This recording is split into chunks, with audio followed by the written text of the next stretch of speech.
worship service sa lugar ng PESA building. Mag-iingat lang kayo doon dahil hindi tayo pinapayagan pumanik sa anumang floors doon.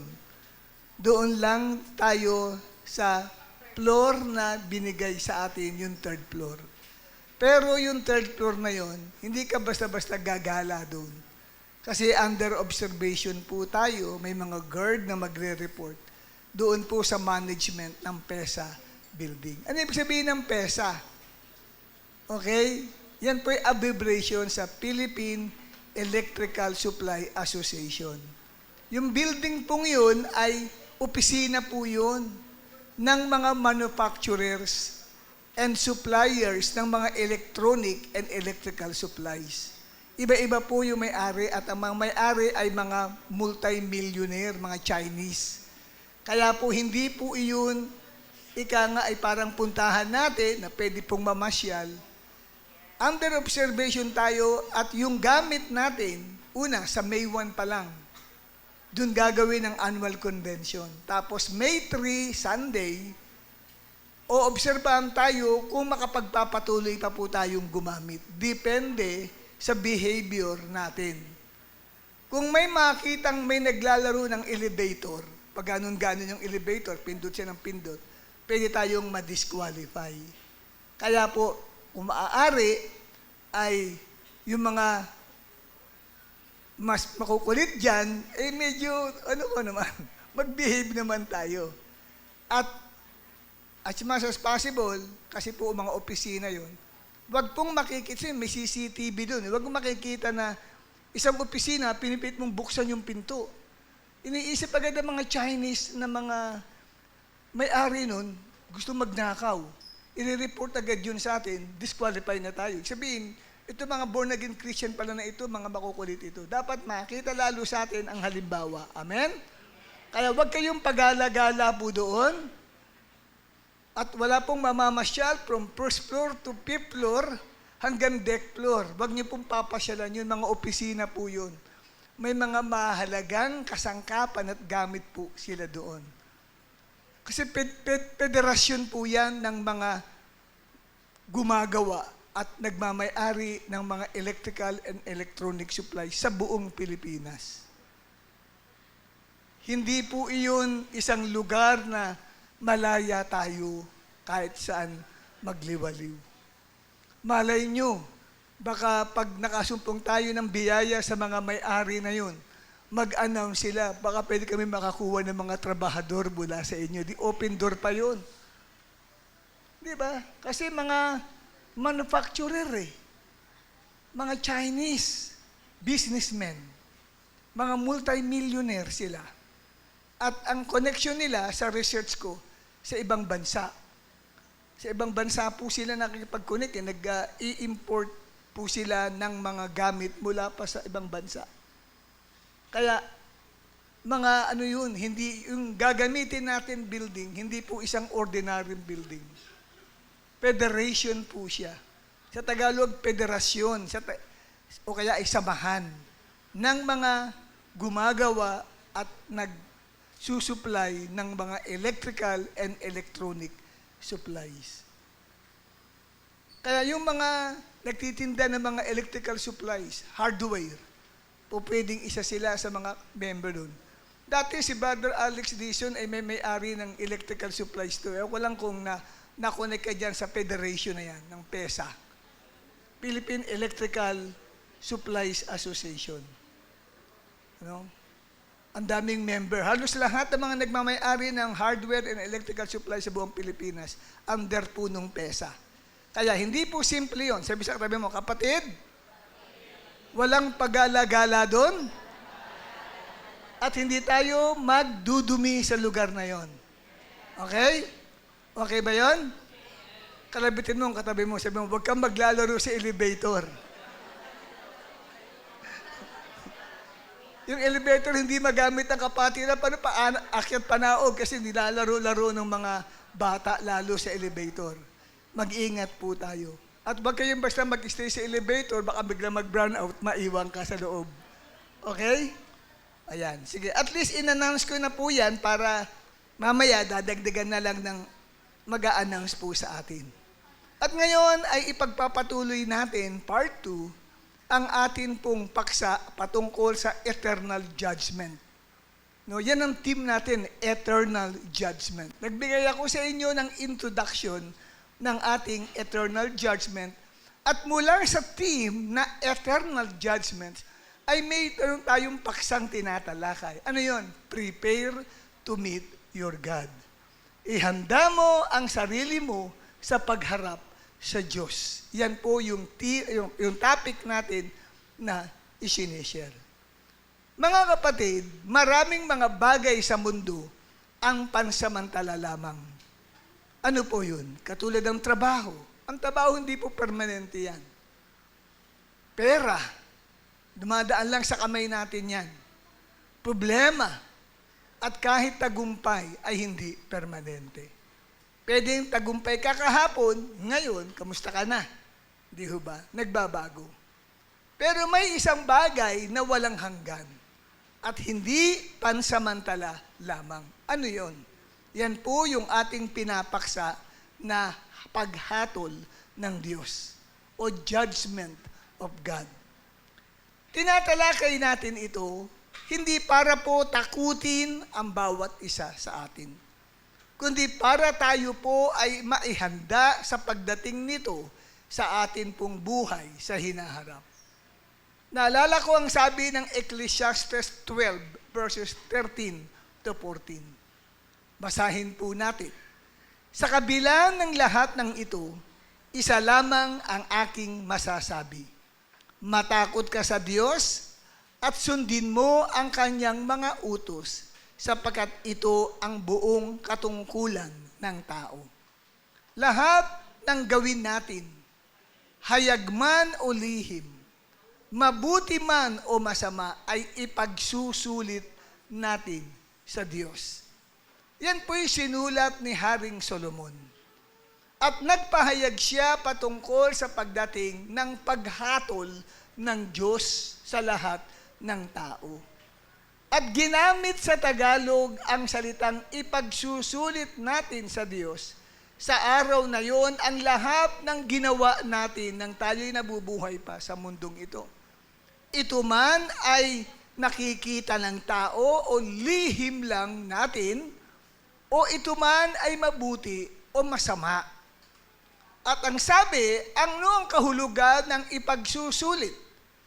Ang ibig sabihin ng ipagsusulit ay mananagot tayo. Pagbabayaran natin o ihaharap sa hukuman ng Diyos ang lahat ng mga ginawa natin dito sa mundo noong tayo ay nabubuhay pa. Ang sabi nga ng English dyan, for God shall bring every work into judgment. So yan po dapat malaman ng lahat ng tao, lalo na tayong mga mananampalataya. Tandaan niyo po, walang nakatago sa Diyos. Mabuti man o masama na ginawa natin.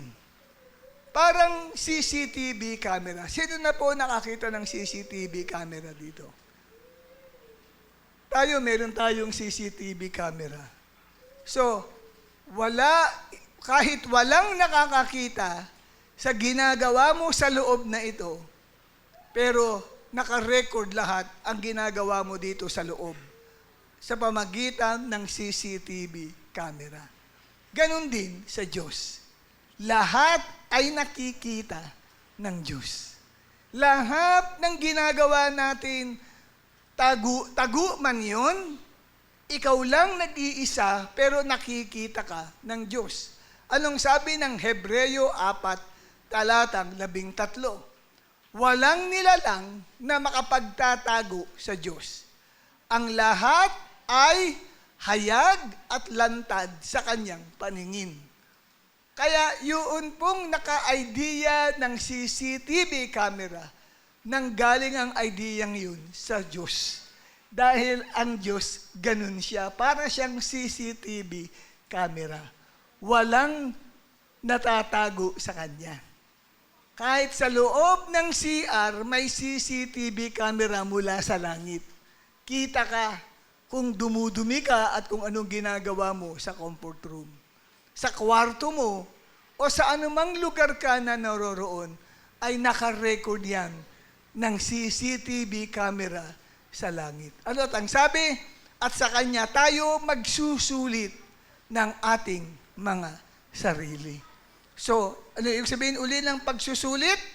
Sinasabi diyan, tayo raw po kapatid ay pananagutin, pagbabayaran, o papaharapin sa hukuman ng ating Diyos na buhay.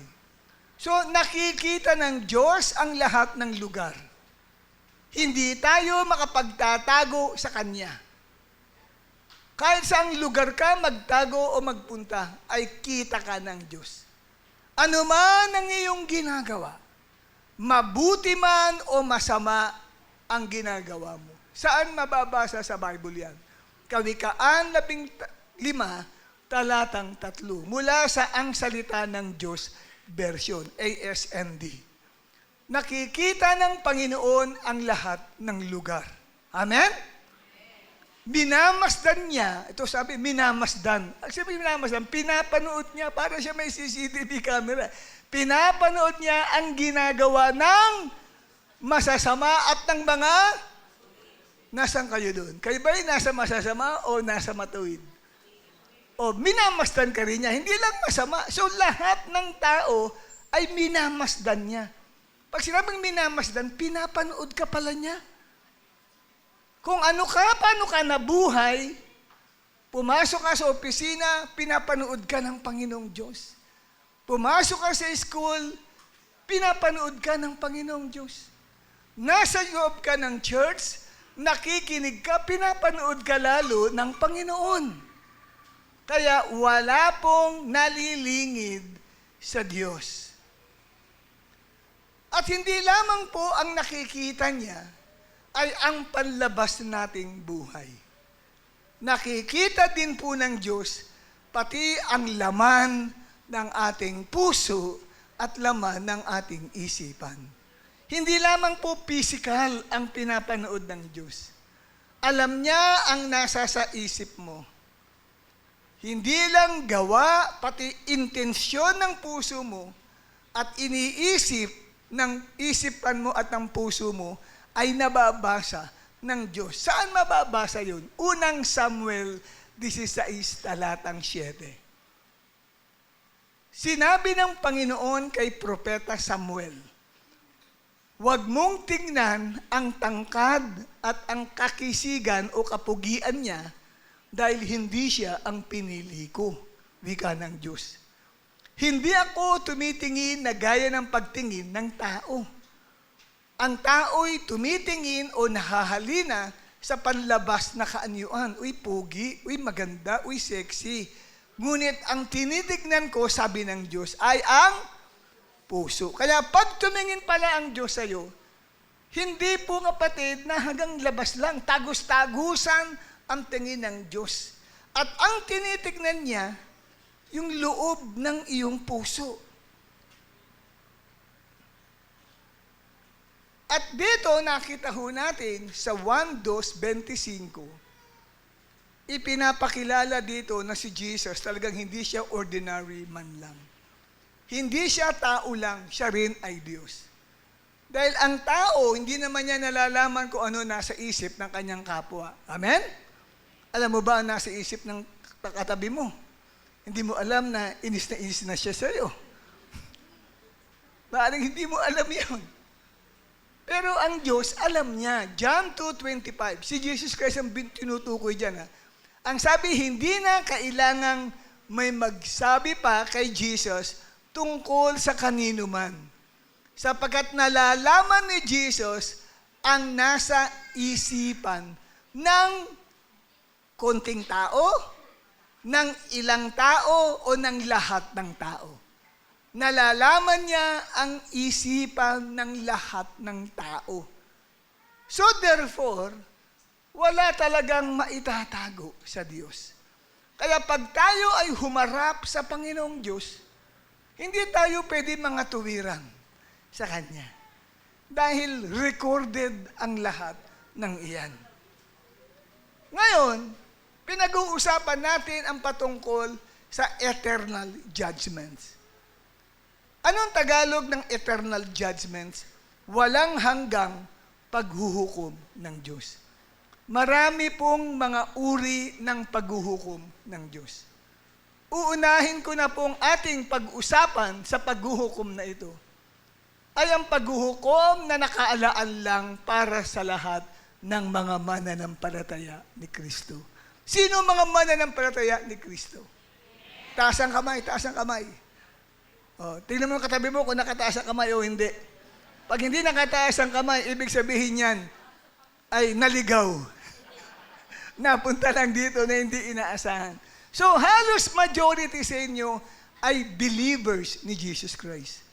At yun ang uunahin kong type na o uri ng judgment na pag-uusapan natin. Hindi kasama sa judgment na ito ang mga unbelievers.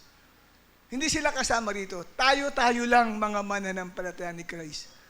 Ang tatayo dito sa harapan ng hukumang ito. Anong uri ng hukuman ito na lahat tayong believer, kasama ang pastor, bishop, mga leaders sa church, mga workers, mga members, lahat tayo, kasama ako dyan. Ang tawag po dyan una ay Judgment Seat of Christ. Yan po yung exclusive na judgment para sa ating mga mananampalataya ni Kristo. Hindi kasama ang mga unbeliever. Hindi kasama yung mga taong pupunta sa impyerno. Lahat ng haharap dyan ay pupunta sa langit. Amen po ba? Kamihan mong katabi mo. Sabi mo, salamat, ninenervous ka kanina. Akala mo kung ikaw ay mapapasama sa hahatulan. Hindi po. Basahin natin ang itinuro ni Apostol Pablo sa 2 Korinto 5, talatang 10. Babasahin natin sa New International Version. Anong sabi ni Apostle Paul?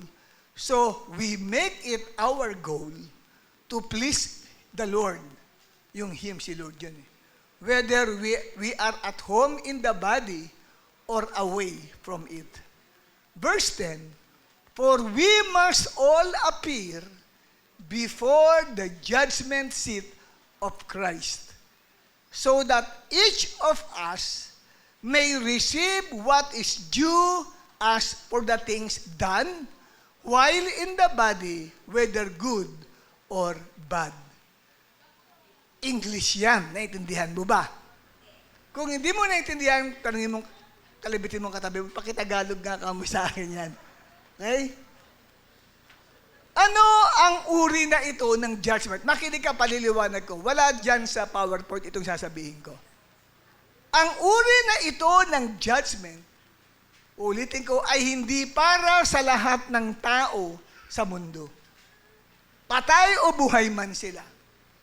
Kundi ang judgment na ito, na una natin ngayong pinag-uusapan, na tinatawag na Judgment Seat of Christ, ay para lamang sa mga tunay na mananampalataya ni Kristo, na tumanggap kay Jesus bilang Panginoon at tagapagligtas ng kanilang buhay.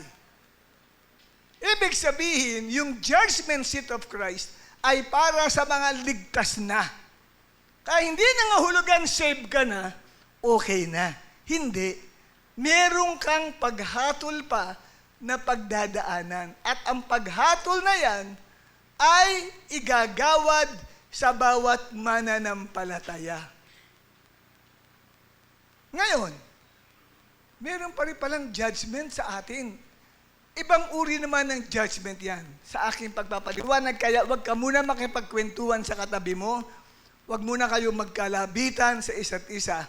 Focus ka muna sa aking sasabihin. Sabi rito sa binasa natin, yung naka-highlight. Basahin natin yung naka-highlight. 1, 2, 3,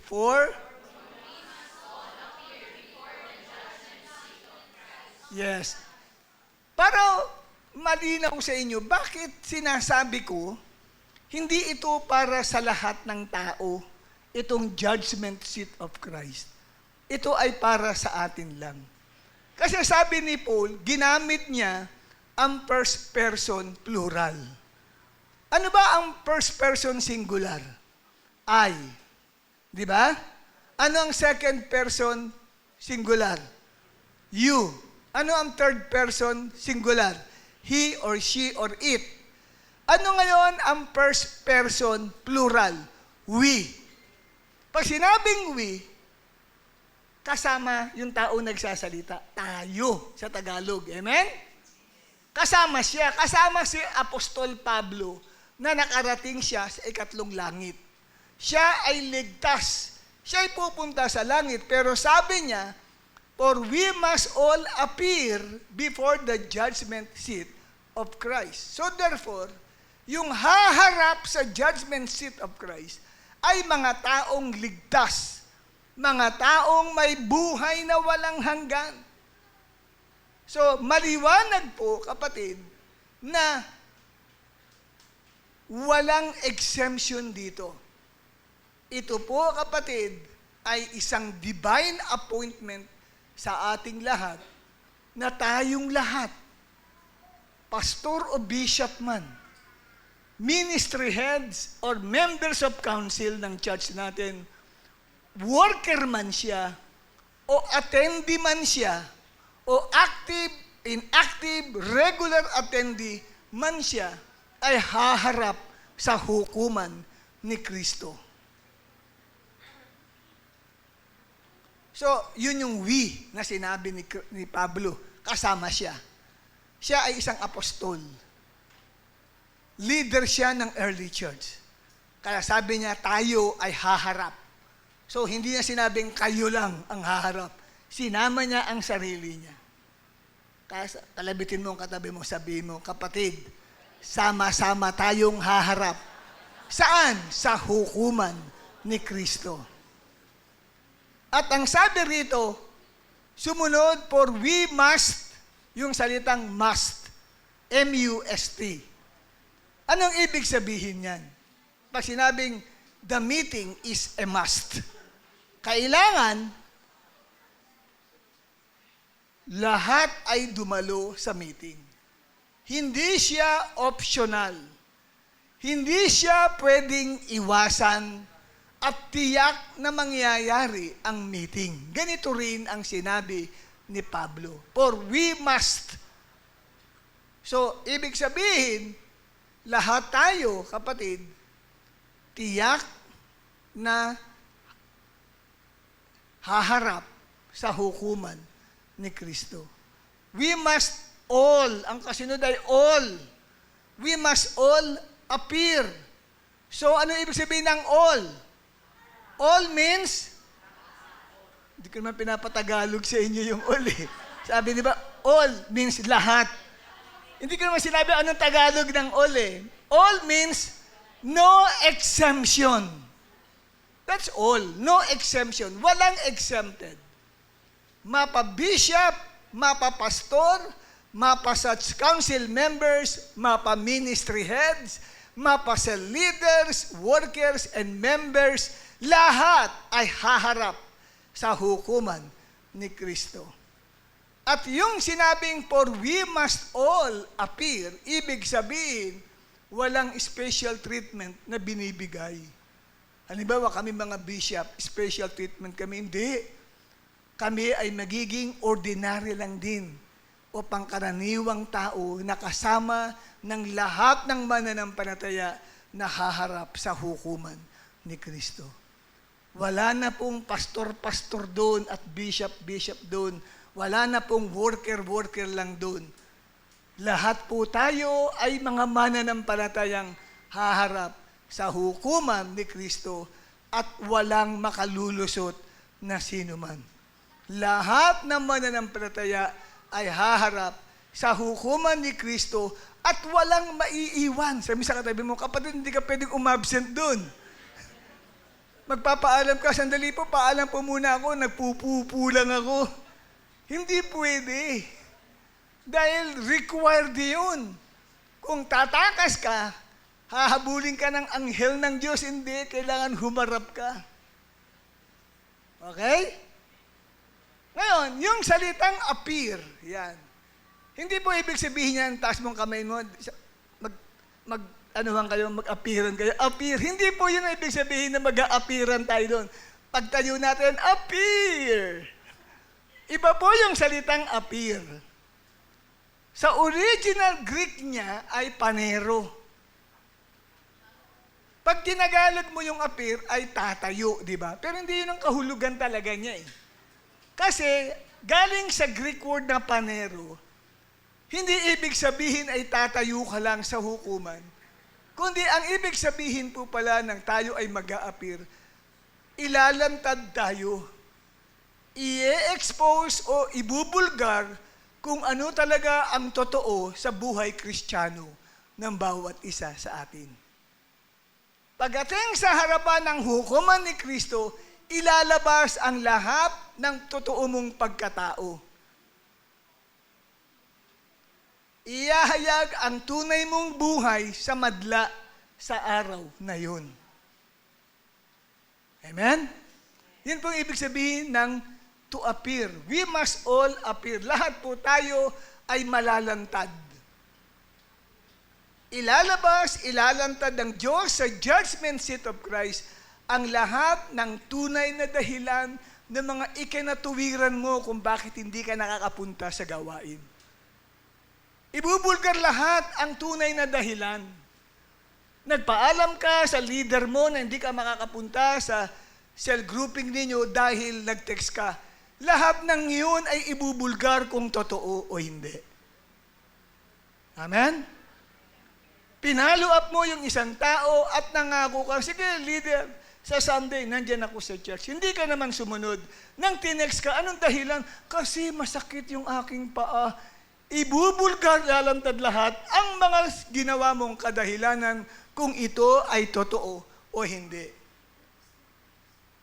At ilalantad din ang totoong kadahilanan kung bakit hindi mo nagagampanan ang tungkulin mo bilang manggagawa ng Panginoon. Lahat ng iyan, kapatid, ay ibubulgar sa harapan ng hukuman ni Kristo. At dyan din, kasamang ibubulgar kung bakit ayaw mong maging manggagawa at tumatanggi ka talaga. Ibubulgar ang tunay na dahilan kung bakit. Kasi sa hukuman ni Kristo, ilalantad po ng Diyos ang laman ng puso po natin kung katanggap-tanggap ba ito sa Kanya o hindi. Kaya anong sinasabi ng unang Korinto 4, talatang 5? Sa Tagalog, kaya't huwag kayong humatol nang wala pa sa panahon. Maghintay kayo sa pagdating ng Panginoon. Siya ang maglalantad ng mga bagay na ngayoy nakatago sa kadiliman at magpapahayag ng mga lihim na hangarin ng bawat isa. Sa panahong iyon, bibigyan ng Diyos ng angkop na parangal ang tao. So pagdating ni Kristo, ilalantad niya. Kaya yung sinasabi po natin na judgment seat of Christ ay mangyayari yan pagkatapos na bumalik ng ating Panginoong Jesucristo dito sa mundo. Babalik uli si Jesus. At ang naghihintay sa atin ay tatayo tayo sa harapan ng kanyang hukuman. Mga Christians lang po yun yung tatayo sa harapan ng hukuman. Upang ilantad ang lahat ng tinatago natin sa ating buhay. Lahat ng inililihim natin ay ibubulgar sa harapan ng hukuman ni Kristo. Kailan mangyayari ang judgment seat of Christ? When Jesus Christ comes back. Pag dumating na si Kristo. Kaya dapat, hanggat hindi pa dumarating si Christ, mag-prepare na tayo. Nasa Bible po yun, tinuro ni Jesus Christ, kailangan handa tayo pagbalik niya. Bakit ka mahahanda? Hindi lamang dahil sa kukunin ka niya, hindi. Dahil pagkatapos nun, kapatid, the judgment seat of Christ. haharap ang lahat ng believers sa buong mundo. Daming Kristiyano. Billions na ata yun. Lahat ng Christians tatayo sa hukuman ni Kristo. At ano ang judgment seat of Christ? Hindi po ito isang paghatol. Hindi ito judgment sa atin kung ligtas ba tayo o hindi. Hindi po yun ang gagawin sa judgment seat of Christ. Hindi po yun ang ika nga ay magdidetermina kung pupunta ka ba sa langit o hindi. Ligtas ka na eh. Amen? Hindi po ang judgment seat of Christ ay maghahatol sa atin kung ikaw ay pupunta sa langit o sa impyerno. Hindi. Save ka na eh. Sa langit ka talaga pupunta. Kasi ang linaw ng Ephesians 2 verse 8 to 9, tayo sa biyaya, tayo ay naligtas sa pamagitan ng ating pananampalataya, which is the emuna faith. Okay? At ang sabi, ang kaligtasan yun ay regalo ng Diyos. Libre yun. Hindi yun ayon sa mga mabuting gawang ginagawa natin. Saved na po tayo dahil kay Christ. At ang sabi ng Romans 8:1, hindi tayo tatayo sa harapan ng hukuman para ihatulan tayo kung pupunta tayo sa impyerno o sa langit. Hindi po. Exempted na ho tayo dun. Ano itong judgment seat of Christ na sinasabi mo, Bishop Perdibaga? Ano bang ibig sabihin ng judgment seat? Ayan. Ano ang ibig sabihin ng judgment seat? Pag-aralan natin ito muna. Yung salitang judgment seat sa salitang Griego ay bema. Say bema. Kalibitin mo yung katabi mo na pumipikit-pikit na. Sabihin mo, bema. Ano ang literal na kahulugan? Elevated platform or raised place. Itong kinalalagyan ko. Ito ay elevated platform. Ang tawag dyan ay bema. Ito ay lugar kung saan nakatayo ang isang judge. Hindi para humatol kung sino ang pupunta sa impyerno at sino ang pupunta sa langit. Kundi yung judge na nakatayo doon sa judgment seat, ang siyang maghahatol kung sino ang bibigyan ng reward o hindi. Yan po ang ibig sabihin. Ito pinag-uusapan dito. Kasi, i-evaluate ang atin pong ginagawa kay Kristo. Ini-evaluate ang ating performance bilang mga Christians. Parang pong mga manlalaro sa Greek Olympics. Kasi yung term na judgment seat, ginagamit po yan sa Greek Olympics. Pag meron po mga tinatawag na paglalaro po ng mga atleta, may mga representante mula sa iba't ibang bansa, sa Greek ginagawa. At doon po kapatid, yung hukom nakatayo doon sa mataas na platform or entablado at pinapaharap ang lahat ng atleta. At dito ay binabasa yung performance ng bawat athlete. At yung makakapasa sa standard noon pong hukom na yun, gagawaran ng reward yun pong na-qualify na mga atleta. Naintindihan niyo po ba, mga minamahal? So, sa panahon naman ng mga Romano, ang bema ay lugar kung saan humaharap ang mga athletes sa hukom, sa paligsahan, sa Roman Athletic Games, kung saan ay ibinibigay ang rewards sa mga nananalo na athlete. Anong spiritual meaning nito, judgment seat, sa atin? Ito po ay hindi para humatol sa sino mang believer. Hindi tayo i-judge ni Lord eh. Kaya haharap tayo sa hukuman ni Kristo para i-evaluate ang buhay ng bawat isa sa atin. May evaluation. Amen. Ayan ito ay para sa evaluation ng buhay ng bawat believers ni Christ. Kung dapat bang tumanggap ka ng reward mula sa Diyos o wala kang reward o pagkawala ng reward para sa iyo. Tignan ninyo ang Revelation chapter 22 verse 12. Ano ang sabi ng Book of Revelation? Sinabi ni Jesus, makinig kayo. Kaya makinig kang maigi. Dala ko ang mga reward na ibibigay ko sa bawat isa sa inyo ayon sa ginawa nyo. Pero i-evaluate yun kung karapat dapat ka bang mabigyan ng gantimpala ng ating Panginoong Hesukristo.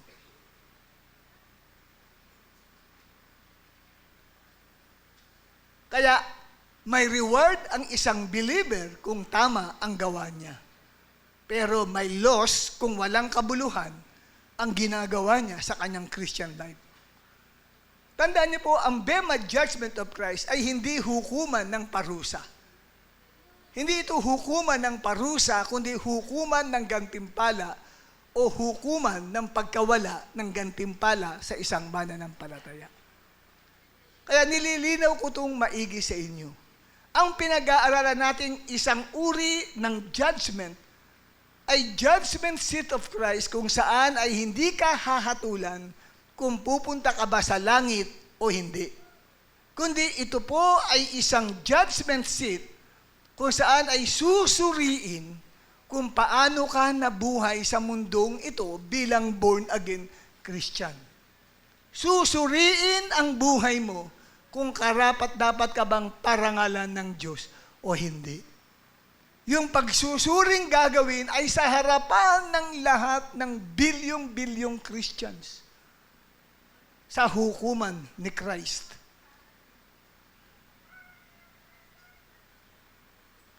Kaya dito sa judgment seat of Christ, sinusuri ang mga gawa, sinusuri ang mga paglilingkod sa Panginoon ng bawat mananampalataya nung siya ay nabubuhay pa sa mundo. Kaya ang tanong, ano po ang tinuturo ng Bible kung ano ang mga susuriin sa isang mananampalataya pag tumayo na tayo sa harapan ng hukuman ni Kristo? Una, susuriin yung katapatan ng bawat isa sa atin sa Diyos. Kung tayo po ay dumadaan sa pag-uusig, nakakaranas tayo ng pambubuli na ginagawa ng kanya-kanya nating mga mahal sa buhay, pinipersecute ka, kaibigan mo, kakilala mo, dahil ikaw ay nakakilala kay Christ. Katulad ng mga naranasang persecutions, nang magkakilala ka kay Lord, pag uwi mo ng bahay, maratnang mo nilang lahat ng gamit mo ay nasa kalsada at itinapon ng nanay at tatay mo. Marami akong ganyang mga nasaksihang testimony. Meron tayo mga kapatiran mula sa Old Santa Mesa. Yung magkapatid na ito. Pag umatay ng gayitong gawain natin sa Sampaloc, nang umuwi sila ng hapon ng linggo, nagulat sila, lahat ng damit nila ay nasa kalsada, pati mga maleta nila, lahat nasa kalsada. Pinapalayas na sila ng tatay at nanay nila. Dahil galing sila sa gawain sa Panginoon. Ngayon, kung paano nila natiis yung pag-uusig na yun, susuriin yun kung karapat dapat siyang tumanggap ng gantimpala o hindi. Pag sumuko sila, sige po, nay, kahit kailan di na kami dadalo pa ng gawain para ma-please lamang kayo. Sayang, may gantimpala sana sila. Tingnan niyo Mateo 5, 11 hanggang 12. Sino ang malinaw pa ang mata? Taas ang kamay ng malinaw pa ang mata. Malinaw-linaw pa ang mata. Sige, taas po ng kamay. O sige, tumayo lahat ng malinaw-linaw ang mata. Basahin natin ang Mateo 5, talatang 11 hanggang 12. 1, 2, 3.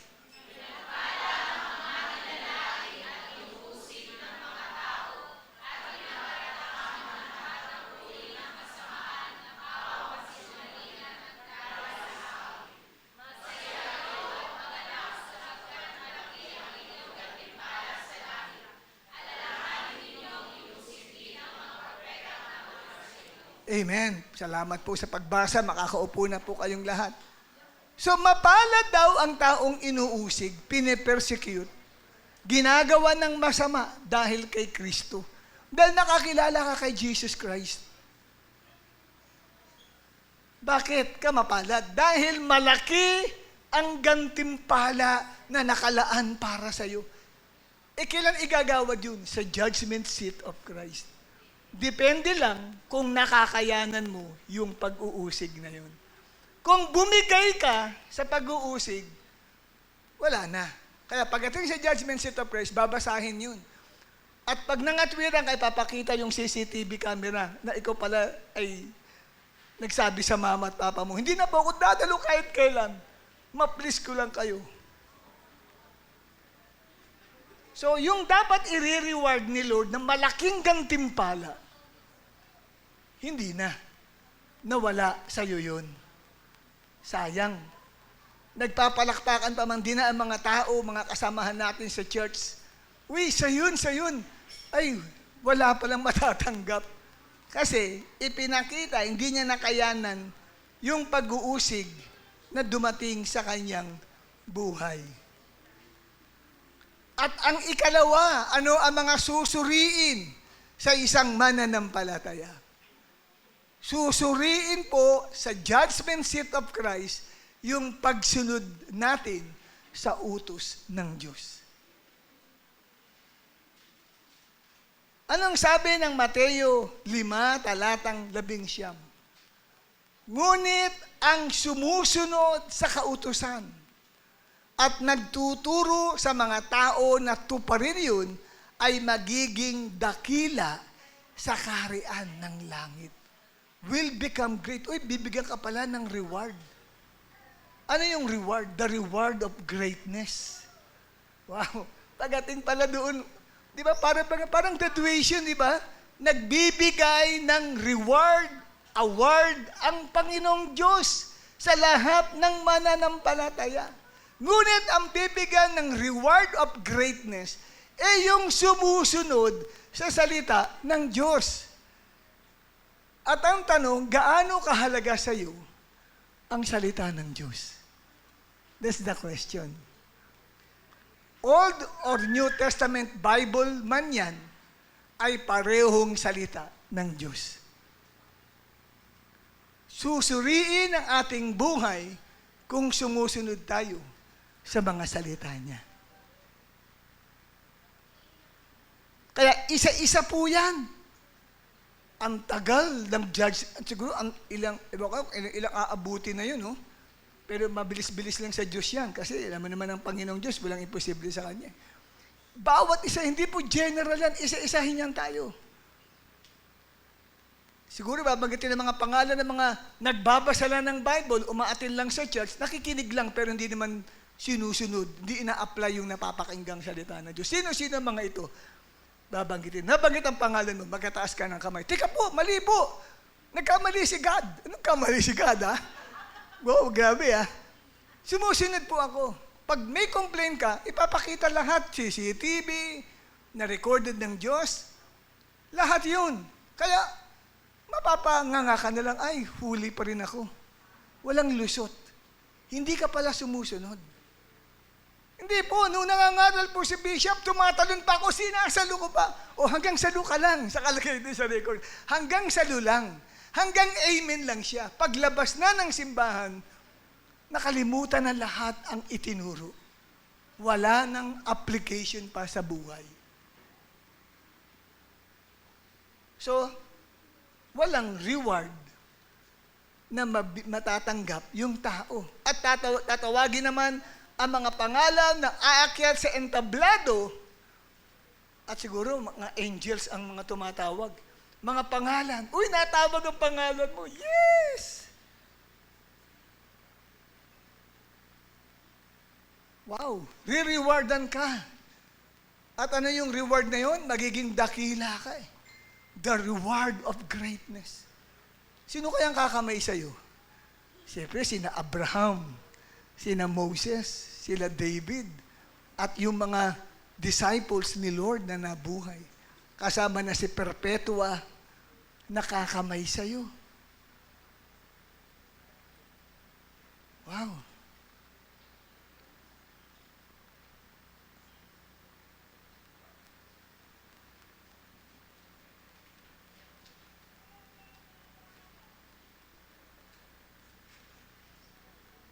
At ikatlo, na mga susuriin sa araw na yon ng hukuman ni Kristo ay ang ating relasyon sa ating kapwa.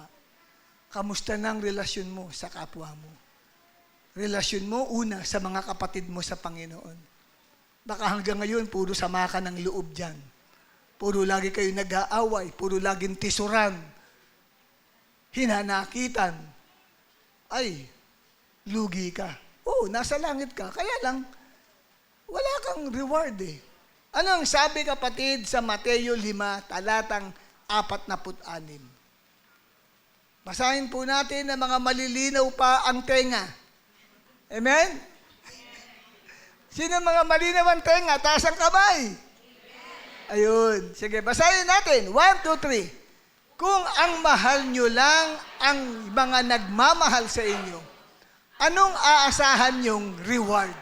Di ba ginagawa din yan ng mga tax collectors? Sabi ni Jesus, may reward pa lang matatanggap yung mga Kristiyanong nagmamahal kahit hindi sila mahal ng kapwa nila. Mahal pa rin nila. Amen? Kahit hindi sila close, nilalapitan niya, nginingitian, nakikipagkilala, may reward ka pala dyan. Lalo na po sa mga pagtulong sa mga mahihirap at pagpapautang sa mga nangangailangan.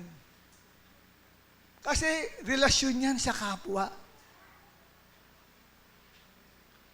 Ano ang sabi ng Kawikaan 19, talatang 17? Parang pagpapautang kay Yahweh ang pagtulong sa mahirap. May kakilala ka walang matuluyan. Naghahanap kung saan sila tutuloy. Kung saan sila matutulog dahil hindi na kayang magbayad ng upa.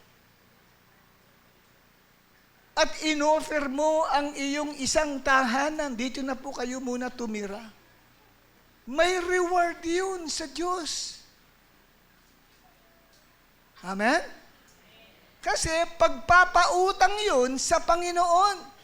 At pagdating ng panahon, may awit yan eh, pagdating ng panahon, si Yahweh ang magbabayad. At kailan yun? Pupwedeng sa judgment seat of Christ. Ia-announce. Ito ang mga mananampalataya kung may utang ako sa kanila. Wow, grabe no? Ia-announce ba naman sinong pinagkakautangan ng Panginoon? Si Lord nagkaroon ng utang. At babayaran ko sila. Isa-isang tinatawag ang mga pangalan. Wow! Milyon-milyong tao yun. Na umaakyat si entablado. Laka-laka siguro ng entablado na yun, no? Hindi simple yung entablado yun. Papaakyatin lahat yun. At bibigyan sila ng reward ng Panginoon. At sasabihin ni Lord, ito ang mga taong nagpautang sa akin. Tumulong sila sa mga taong nangangailangan. Nung panahong walang-wala sila, hindi sila nagkait ng anumang tulong kahit maliit na bagay. Dahil ang ginawa nyo sa mga taong nangangailangan yan, ay ginawa nyo sa akin. Yan ang pahayag ng Panginoon. Amen po ba? Kaya kalabitin mong katabi mo kapatid, maghanap ka na ng nangangailangan. Alam niyo po, tatanggap din ang gantimpala buhat sa Diyos kapag gumawa ka ng kabutihan sa kapwa mo, lalo na sa kasambahay mo sa pananampalataya. Pag sinabing kasambahay, kasama mo sa faith, ka-faith mo. Ibig sabihin, kapwa mo mananampalataya, natulungan mo yan. Yung taong yan, walang trabaho, na i-apply mo sa iba. At nakatulong ka sa kanilang pangangailangan araw-araw, hindi kalilimutan ng Diyos yan. Amen po ba? Nagbigay ka ng konting puhunan sa kanila. Ito, simulan nyo lang ito. At mapagasa mapalagunin nyo sa kanilang ibalik sa akin pagka may marami na kayong pera. Wow! Hindi po simple yan, kapatid. Anong sabi ng Galatia 6, talatang 9 hanggang 10. Parang pagpapautang kay Yahweh ang pagtulong sa mahirap.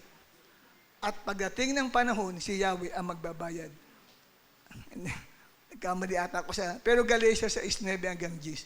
Huwag nating kalilimutan ang paggawa ng mabuti. Sabi doon, lalo na ang mga kasambahay natin sa pananampalataya. Bakit? Sapagkat pagdating ng panahon, itataas ka ng Diyos. Wow! Pagdating ng panahon, God will raise you up. Sabihin, pararangalan ka ng Diyos. Tumulong ka sa mga taong iyan. Kaya kung may alam kayong bagong trabaho, ina-announce nyo dapat yun sa church. O ito po, sa opisina po namin, nangangailangan ng ganito. Announce nyo. Kasi nakakatulong ka sa kanila. Hindi yung ayaw mo, hindi, wag na. Ayoko makasama sila sa trabaho. Bakit kaya? Baka mabuko ako dun. Okay? Kaya kahit po maliit na kabutihan na ginawa mo sa iyong kapwa, ay tatanggap ka ng gantimpala mula sa Diyos. Mateo 10, talatang 42. Tandaan ninyo, kalibutin mong katabi mo, sabi mo, tandaan mo, sino mang magbigay ng kahit isang basong malamig na tubig sa isa sa mga maliliit na ito, dahil siya'y alagad ko, tiyak na tatanggap siya ng gantimpala. Sinabi ng Diyos, tiyak na tatanggap ka ng gantimpala. Magbigay ka lang isang basong tubig sa isang alagad ng Panginoong Diyos na buhay. Tiyak tatanggap ka ng gantimpala sa araw na yun, kapatid. Ibig sabihin, nagpakita ka ng kahit maliit na kabutihan, kasi isang basong tubig, maliit lang yun na bagay, di ba? Pero nagpakita ka ng kabutihan sa isang taong yan, dahil siya'y tagasunod ni Kristo, tiyak tatanggap siya ng gantimpala. Kailan yung gantimpala niya matatanggap? Sa judgment seat of Christ. Kaya babanggitin lahat ang mga pangalan ng mga gumawa ng kahit maliliit na bagay sa mga tao, sa mga kapwa nila. Naghingi ng limos sa'yo. Maliit na bagay lang, binigyan mo ng 5 piso. Binigyan mo ng 20 pesos. Maliit na bagay lang yun. Pero hindi kalilimutan ng Diyos yun. Tandaan nyo, hindi kakalimutan ni Lord yun. Kasi pangako niya yan Kaya sinusuri niya yung ginagawa natin na pamumuhay. At ayaw po ng Diyos na paggawa natin ng mabuti ay yung pakitang tao lang. Kasi gusto ng Diyos kung gagawa tayo ng kabutihan sa ating kapwa, kung maaari ay lihim daw itong ginagawa. At hindi na ibino-broadcast o kumukuha pa ng camera at kinukuhanan po ng camera at picture para maipakita sa mga tao yung kabutihang ginawa nila. At ipopost pa nila sa Facebook para makita ng mga tao yung kabutihan niya. Yan ang ayaw na ayaw ng Diyos. Wala na pong gantimpala ang sino man pagka po ganun ang kanyang ginawa. Dahil gusto ng Diyos, gawin sa lihim ang lahat ng iyon. Walang makakaalam. Hindi pwedeng i-broadcast. Saan mababasa? Mateo 6, talatang 1 hanggang 3. Basahin po natin. 1, 2, 3.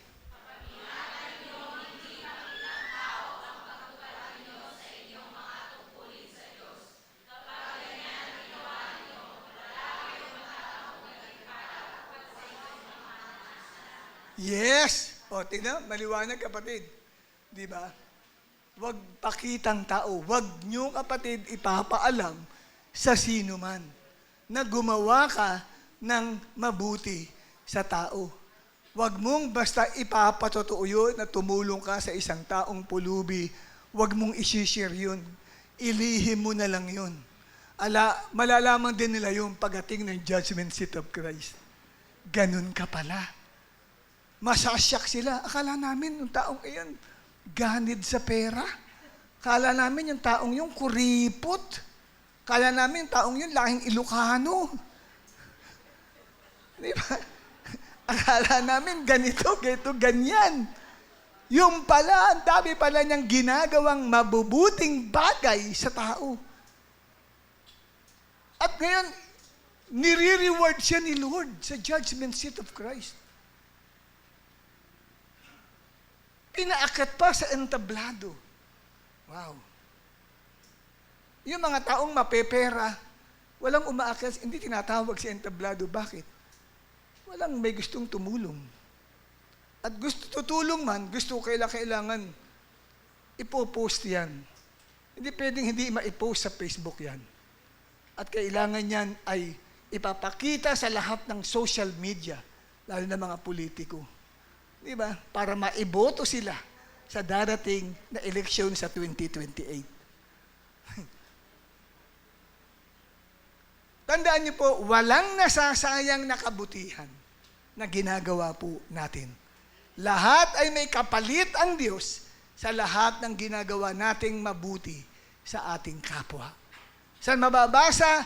Roma 2, talatang 6. Kasi ibibigay sa atin ng Diyos ang deserve natin ayon sa mga ginawa natin. Kung deserving ka, gagawaran ka ng Diyos ng gantimpala. May taong na aksidente, nangangailangan ng tulong, in-announce ang kapatid na ito na aksidente, nasagasaan ng bisikleta, buhay pa naman. Anyone nais tumulong, pwede po kayong tumulong. Kahit piso ibigay mo, pero kung galing sa puso mo, ino-honor ng Diyos yun. Pero hindi na kinakailangan pang ipopost natin. Ito ang lahat ng mga nagbigay, ng mga nag-donate. Amen? Maski ito pong tinatawag nating bago nating drum set, Roland. Ano niyo kung magkano to? Magkano to? 108,000. Tingnan niyo drum set, bago drum set natin ito. Kasi yung isang drum set natin, wala na, kalas-kalas na yun eh. Roland na drum set, 108,000. Salamat sa mga donors. May mga anonymous na nag-donate para makabili lang tayo ng atin pong drum set. Dahil naaawa siguro, ginagamit para sa pagsamba sa Diyos eh. Amen? So may mga nag-donate ng 50,000. Hindi na pinapasabi kung sino sila. May nag-donate ng 40K. May nag-donate ng kung ano-anong amount na yan. Sa araw na lang ng judgment seat of Christ, tatawagin sila ni Kristo para parangalan. Hindi na kinakailangan malaman pa sino yan. Kung gusto mong humabol, dahil may babayaran pa sa church na 11,000, dahil may nag-abono muna ng 11, humabol ka. Lagyan mo lang, donasyon para sa Roland drum set. Para maisulat at may habol ang pangalan mo doon sa listahang babasahin sa judgment seat of Christ. Hindi amount ang importante sa Diyos eh. Amen? Ang importante sa Diyos, ang puso natin na nagbibigay. At ano pa, ikaapat, ano pa ang mga susuriin sa isang mananampalataya sa araw ng judgment seat of Christ? Yung pong pagbibigay natin sa gawain ng Panginoon. Susuriin po yan, kapatid. Sa judgment seat of Christ, hindi lang ang ginagawa natin ang susuriin, pati na rin kung paano natin ginamit ang mga ipinagkatiwalang pera sa atin ng Diyos. Ang pera ay hindi atin. Ipinagkatiwala lang ng Diyos ito. Susuriin sa judgment seat of Christ kung naging faithful tayo sa ating Diyos sa paggamit ng ating kaperahan. Alam niyo po, ang pagbibigay sa Panginoon ay isang uri po ng pagtatanim ng butil o binhi na mayroong aanihing gantimpala. Kaya yan po ang pagkasalarawan ng Bible eh. Pag nagbigay ka, para kang isang farmer. Ano Tagalog ang farmer? Magsasaka na nagtatanim ng butil o ng binhi. At siyempre, pag nagtanim ka, meron kang aanihin. So yung pag-ani ay isang uri ng gantimpala ng Diyos. 2 Corinthians 9, verse 6. Ito ang sabi ni Pablo, itong ibig kong sabihin, ang nagtatanim ng kakaunti ay aani ng kakaunti. At ang nagtatanim ng marami ay aani ng marami. So, ibig sabihin, kung ikaw ay marami kang ibinibigay sa Panginoon, aani ka ng marami, aani ka ng reward buhat sa Panginoon. At ang ikalawa po na pagsasarawan ng pagbibigay ay parang ikaw namumuhunan, investment mo sa langit na may interest na balik na gantimpala. Saan mababasa? Mateo 6, talatang 11 hanggang 20. Huwag kayong mag-impok ng mga kayamanan dito sa lupa. Dito'y may naninirang insekto at kalawang, at may nakakapasok na magnanakaw. Sa halip, mag-impok kayo ng kayamanan sa langit. Dooy walang naninirang insekto at kalawang, at walang nakakapasok na magnanakaw. So, purihin ang Diyos. So, makita natin na ang pagbibigay pala ay pagsasalarawan ng para kang namumuhunan. Nag-i-invest ka ng pera sa isang bangko. At may maturity, yun. Pwedeng time deposit mo, o kaya pupunta ka sa Pag-ibig Fund, gagamit ka ng MP2, dun i-invest mo yung pera mo, and after 5 years, babalik sa'yo na malaki po ang tinatawag na return of investment. Ganun po, kapatid, sa Diyos. Pag ikaw pala ang nagbigay sa Panginoon, ang gantimpala niyan ay reward buhat sa Diyos sa darating na judgment seat of Christ. At ito, isang bagay na napakahalaga sa Diyos. Bakit mahalaga sa Diyos ang pagbibigay? Sa Deuteronomy 16 verse 16 po, mababasa nyo dyan.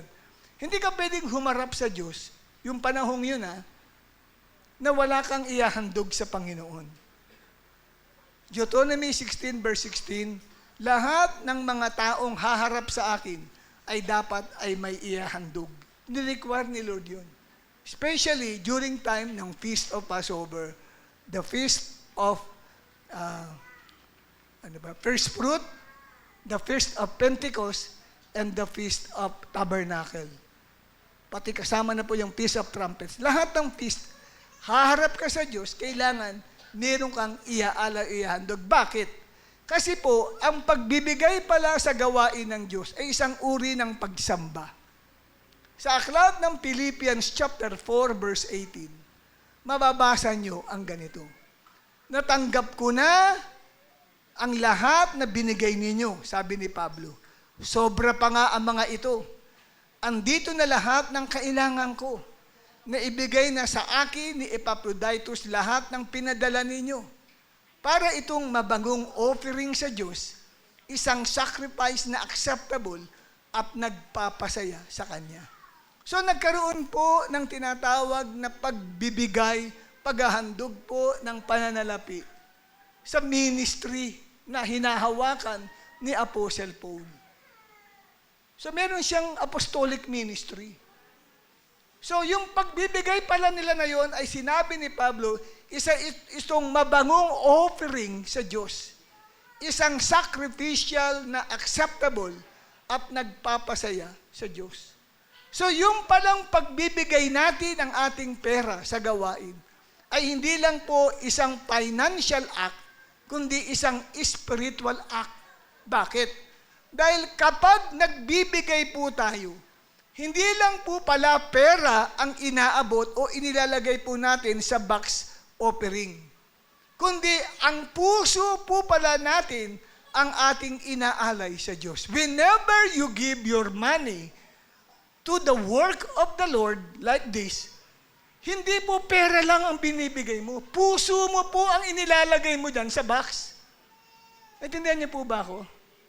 Puso mo ang nandyan. Kung hindi ka naman nagbigay, wala ang puso mo dun sa box. At pag siniyasat ng Diyos, ang Christian life mo, pagdating ng judgment seat of Christ, hindi ka mapapasama doon sa bibigyan niya ng reward.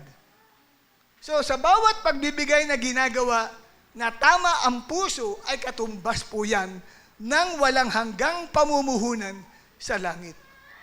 Ang ibinigay mong pera na panglupa ay nawawala. Pero ang ibinibigay mo na panglangit ay nananatili at iingatan ng Diyos. Yung pagbibigay mo ba ay dadalhin sa judgment seat of Christ? Yes po. Yung pagbibigay ba natin ay dadalhin ng Diyos sa judgment seat of Christ? Yes. Kasama ito sa evaluation ng buhay mo pagdating ni Christ. At dito po makita natin na hindi sinusukat ng Diyos ang halaga ng pera na ibibigay mo. Ang sinusukat po ng Diyos ay ang puso mo. Yan ang mahalaga sa Diyos, hindi ang amount ng pera na ibibigay mo. Ang sinusukat ng Diyos ay ang puso mo. Kasi nasa 2 Korinto 9, talatang 7, dapat magbigay ang bawat isa sa inyo. Depende sa gusto niyang ibigay. Hindi mabigat sa loob. Di ba parang sama-sama ng loob mo? Mababawasan na naman ang pera ko para sa Diyos. O napilitan ka lang. Kasi nakarinig ka ng mensahe, kaya ka nagbigay, napilitan ka lang. Pagka ganun, sa judgment seat of Christ, lugi ka. Wala kang reward. Tatawagin sa harapan ng entablado ang mga taong ito na nagbigay, na bukal sa puso nila para gawaran sila ng gantimpala buhat sa Panginoon. Magugulat ka pa, nakita mo kasi yung katabi mo na magbigay, piso lang, napasama sa listahan. Samantalang ikaw, 1,000 binigay mo, hindi ka napasama sa listahan ng kikilalanin sa judgment seat of Christ sa iyong pagbibigay. Pwede kang mag-complain. Pero pwedeng sabihin sa iyo ng Diyos, paririnig ang laman ng isip at puso mo. At sabi mo, itong 1,000 ito, kailangan ko pa ito. Sige na nga, bigay ko na lang. Pero yung 1 piso lang ay binigay, Lord, ito lang ang kaya kong ibigay sa iyo. Kung meron man ako ibang pera, bibigay ko lahat, kaya lang ito lang po para sa iyo ito. Mas pinanigan ng Diyos yung piso lang ang ibinigay. Bakit? Kasi yun ang desisyon ng puso niya at ginawa niya yun hindi dahil mabigat ang loob niya o dahil napilitan lang siyang magbigay. Bukal sa puso niya. Yun ang ginajudge ng Diyos. Hindi yung amount na binibigay mo. Hindi yung halaga ng perang binibigay mo, kundi yung puso mo. Kasama ba dyan sa pera na ihahandog mo sa Panginoon? Kaya ang tanong, kasama ba ang puso mo dyan sa perang ilalagay mo mamaya? Pag hindi kasama, huwag mong gawin. Useless yan. Ang gusto ng Diyos, isama mo ang puso mo sa ihahandog mong pera. Kasama siya. Masaya ka. Kaya lumalapit ka, nagbibigay ka kay Lord, lumalapit ka, nakangiti ka, hindi lumalapit ka, parang naiyak-iyak. Sayang ito. Sama ng loob mo. Piling mo nabawasan ka. Ang gusto pa man din ni Lord na pwesto sa templo, yung po bang malapit doon sa hulugan ng mga offerings. Nabasa niyo yun, yung pagbibigay po ng isang widow sa offering box. Doon niya nilagay. Tapos si Lord, sabi si Lord sa pumwesto, doon, malapit, yung box, andito si Lord mismo. Kasi gusto niyang tignan lahat na nagbibigay. Tinitignan pala niya yun. Nakatayo siya, hindi lang natin nakikita, nakatayo siya. Tinitignan ka niya kung tatayo ka dyan o hindi, hindi ka tumatayo. Akala mo nakaligtas ka na. Pagdating sa judgment seat of Christ, lugi ka. At kikilalanin ka ng milyong-milyong Kristiyano, kuripot yun, di nagbibigay, sila yung mga naiwan doon sa baba. Lahat punong-puno, ang lakawak ng entablado ng Panginoong Jesucristo. Punong-puno ng mga taong nagbibigay. Ayon sa puso nila. Hindi ayon sa halaga. Sabi mo sa katabi mo, hindi halaga ng pera mo ang importante. Ang importante ay puso mo. Amen? Nakikinig ba kayo? At kahuli-hulihan na to, last but not the least, 5. Ano-ano ang mga susuriin sa isang mananampalataya? Basahin natin number 5. Ang gulo. Ang 6 na susuriin ng Diyos sa pagharap natin sa judgment seat of Christ, yung paano mo ginamit ang buhay na ibinigay ng Diyos sa iyo? Paano mo ginamit ang buhay mo? Uulitin ko, ang judgment seat of Christ ay hindi para malaman kung ligtas ka o hindi, kundi para suriin kung paano mo ginamit ang buhay mo na ibinigay ng Diyos sa iyo. Ang sabi ng 2 Corinthians 5:10, "For we must all appear before the judgment seat of Christ, that everyone may receive the things done in the body." Anong ibig sabihin po nito? Lahat ng ginawa mo habang nabubuhay ka ay susuriin ng Panginoon sa pagharap natin sa judgment seat of Christ. Ayon sa unang Korinto 3:13, ano ang sabi? Makikilala ang uri ng gawa ng bawat isa sa araw ng paghuhukom ni Kristo, sapagkat mahahayag sa pamamagitan ng apoy kung anong uri ang ginawa ng bawat isa. Dito ay malalantad sa judgment seat of Christ kung paano mo ginamit ang buhay Kristiyano mo sa harapan ng Diyos. Katulad ng oras. Ano ang mas maraming oras na nagugugol mo? Sa family mo ba? Sa trabaho? Sa school? Sa pagtitinda? Sa paggamit ng gadgets like cellphone or laptop o computer? O gaano ka nakapag-spend na maraming oras sa harapan ng panonood ng TV, sa mga kasama sa barkada, inuman, sa iyong pagtulog, o para sa Lord? Kumpara mo. Ilang oras sa isang araw ang nagugugol mo sa iyong personal prayer, personal worship, personal Bible reading, attending church services, o sa pagiging worker mo sa church? I-compare mo sa mga bagay na ito. Yan kapatid, saan mo ginugol? At sa talent at gifts na binigay sa iyo ni Lord, ipinagamit mo ba kay Lord o hindi ang talentong binigay sa iyo? Marunong kang magsayaw pala, pero hindi ka nag-a-apply sa pagsasayaw. Ayaw mong gamitin. Isa yan kapatid, sa susuriin sa iyo ng Diyos. Pasasagutin ka ng Lord sa harapan ng bilyon-bilyong Christians sa judgment seat of Christ. Bakit? At malalaman naman kung totoo ang dahilan mo. Amen? Ipinagamit mo ba kay Lord ang talento mo? Katulad sa school? Estudyante ka? Nagpagamit ka ba sa school? O sa barangay ninyo? Nagpagamit ka ba? Pati yung oportunidad na binigay sa iyo. Sinamantala mo ba ito? O inubos mo sa paglalaro ng computer or cellphone games? At hindi ka man lang nag-share ng gospel sa iba. Saan mo ginugol ang maraming panahon at oras mo? Sa trabaho? At dinadaing mo sa church, samantalang sa church, ilang oras lang to? Trabaho mo 8 hours. Di ba? Di ba? Na parang kung may babawasan kang oras, ang isip babawasan mo para kay Lord. Parang ibang ako, pagod ako, pagdating sa church, pagod ako pa rin ako. Kaya babawasan mo yung oras sa church, hindi yung oras ng bagay na marami mong ginugol. Mali. Ang tingin ng iba, sa church, minsan ilang oras ka lang naman dito. Di ba? Sa trabaho mo, daming oras mo doon. Ba't hindi ka doon magbawas? Hindi mo kayang bawasan yun kasi may sahod ka doon eh. Hindi ba? So, yan po. Lahat yan ay idadaan sa masusing pagsisiyasat ng Diyos. Saan mo inabuso ang katawan mo? Pag-inom ng alak, pagsusugal, paninigarilyo, pagdadrugs, at pagpupuyat sa social media mo ba inabuso ang katawan mo? Hindi ba ninyo alam na ang inyong katawan ay templo ng Espiritu Santo na nasa inyo at ipinagkaloob ng Diyos sa inyo? Hindi nyo ito pag-aari ang inyong katawan. Saan mo ginamit ang buhay mo bilang Kristiyano?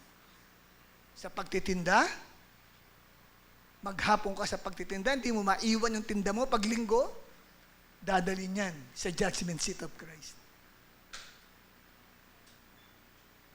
O kaya mong iwan muna ang tindahan mo.